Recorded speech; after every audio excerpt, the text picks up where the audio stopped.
Thanks for being here. I'm finally getting around to putting up my thoughts and review on Pretty Guardian Sailor Moon live action. Not to be confused with the live action musicals, this is the live action show that was put on from 2003 to 2004 with 3 extra shorts in the beginning of 2005.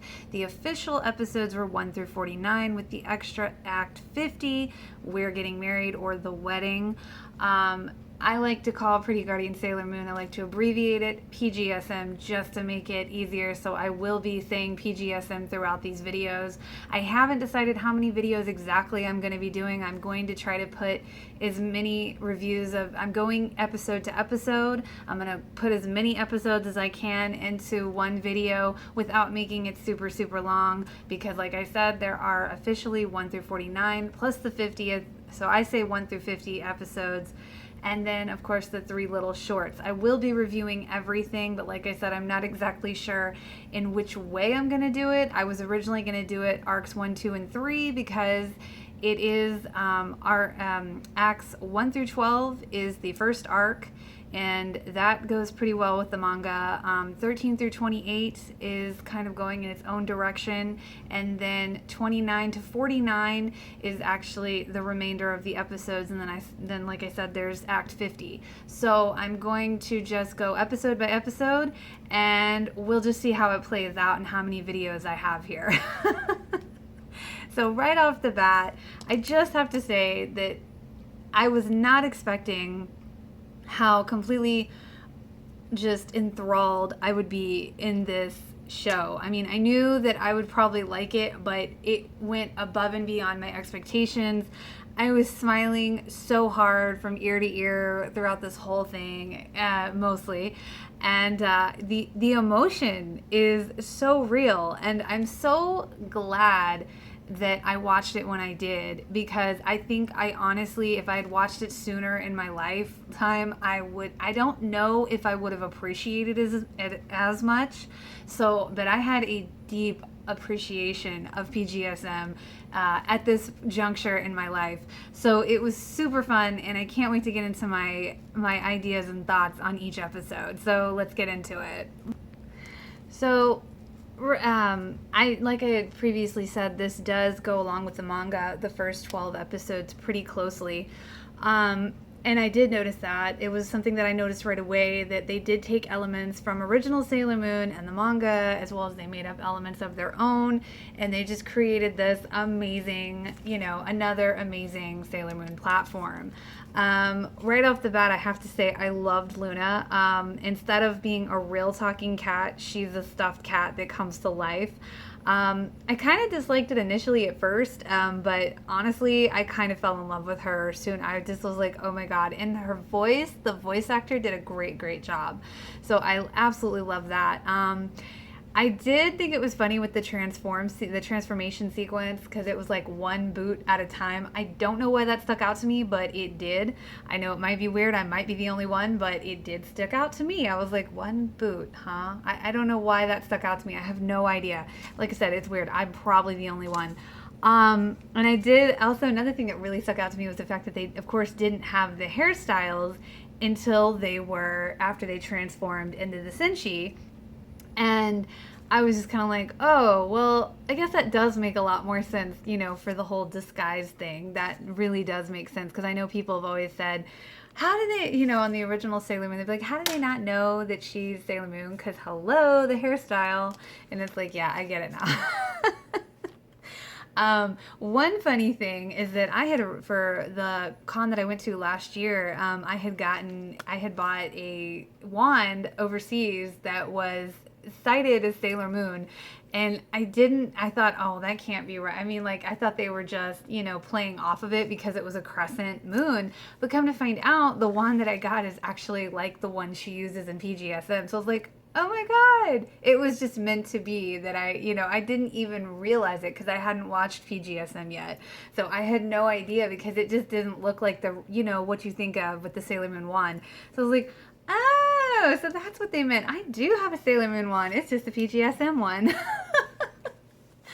It's Queen Beryl. I have got to give props out to the woman who plays her because oh my god, she goes hard. Okay, she goes soap opera hard. This is like it is so serious for her, and it just killed me. I was like, oh my god, this is real for her. This is like going hard, go hard or go home, like all day long. It was just like, oh yes, you became Queen Beryl. You did the damn thing, okay?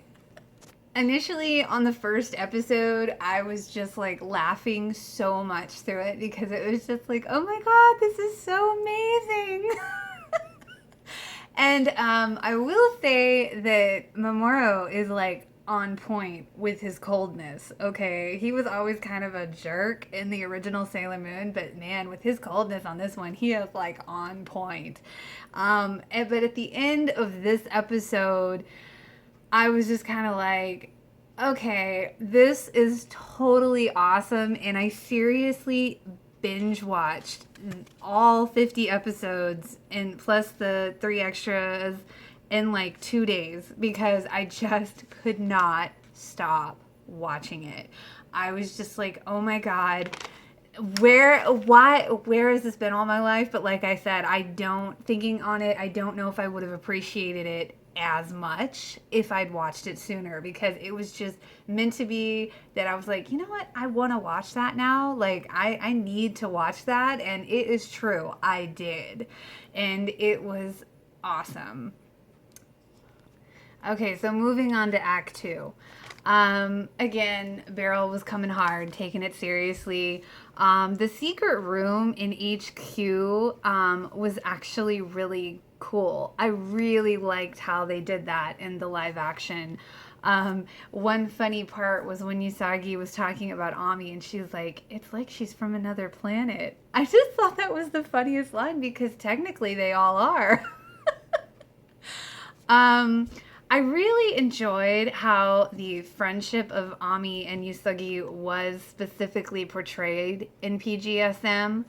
I really did appreciate that aspect. Although I will say the villains in PGSM kind of reminded me of like Power Rangers villains. That was just a funny thing to me. Ami is so sweet. She just has such a good mix of shyness yet confidence at the same time. So I really love the cast for everyone in this show. I think they did a bang up job, like seriously. Especially for the girls. I think they really took some time and thought about those characters and the actors that would be portraying them. But yeah, and I really, on episode 2, or act 2, I really did enjoy the intro to Ray and Mars. Like, his good vibes.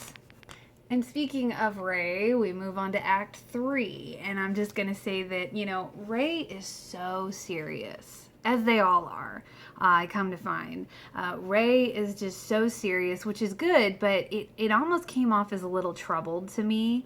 And Ray is far more subdued, and she's almost shy, like she's almost ashamed of her powers, which honestly threw me for a loop because that's a total 180 than, the bold and confident Ray we know from original Sailor Moon, at least that much, if you're coming from that original platform. Ray, it's just so different from the Ray we know and love, truthfully, in my opinion. Although once she becomes Mars, she comes alive. So, it was a good contrast in that. And I think she does a fabulous job. The actress did a fabulous job as they all did and do.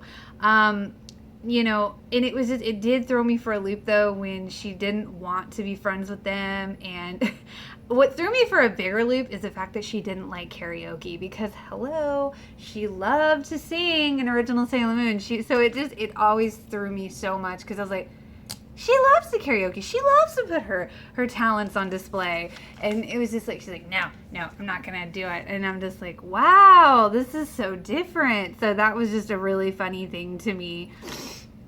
And then, of course, this episode at the end when Tuck saved Usagi was just like everything. And then into Act 4, you know, this in Act 4, it kind of occurred to me that, man, Ray is acting more like a loner than even Mamoru does. But there was this really sweet bonding moment between her and Ami in Act 4 that was really a nice touch, I thought. And Usagi was dressed as a bear at one point because they were trying to sneak into this party. And she was like hugging everybody, and it was just hilarious because at one point she couldn't get out of the bear suit, and then like her silliness was starting to make Ray like kind of come around just a smidge. So it was like really kind of silly, but it served a purpose. It was funny.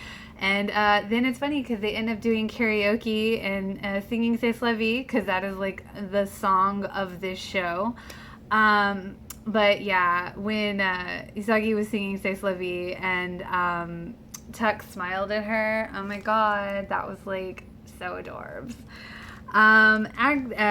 So yeah, but you know, again, going back to that Ray not liking karaoke, I don't think I'll ever get over that because it was kind of a recurring thing occasionally throughout the show, and I was just like, this is a joke, right? She's gonna be like, no, I really like it, and it's like, no, she really doesn't. So Act 5, I think Act 5 kind of shows, in my opinion, it kind of showed Usagi more as a leader, I think, more in this episode. And it was funny because it kind of threw in the Ray and Usagi bickering aspect like they had in original Sailor Moon. And there was a scene where they were putting makeup on Ami, and you really kind of see in that moment her true insecurities with herself. So it was a really telling moment. You know, but you know, she finds her way. And yeah, I think this episode also shows, like, you know, Mamoru's not just cold, he's got that mean down pat in PGSM.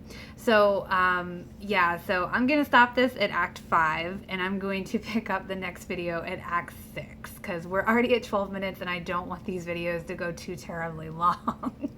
So, come back for the next set, guys. Thanks for being here. If you liked, like and subscribe. Until next time.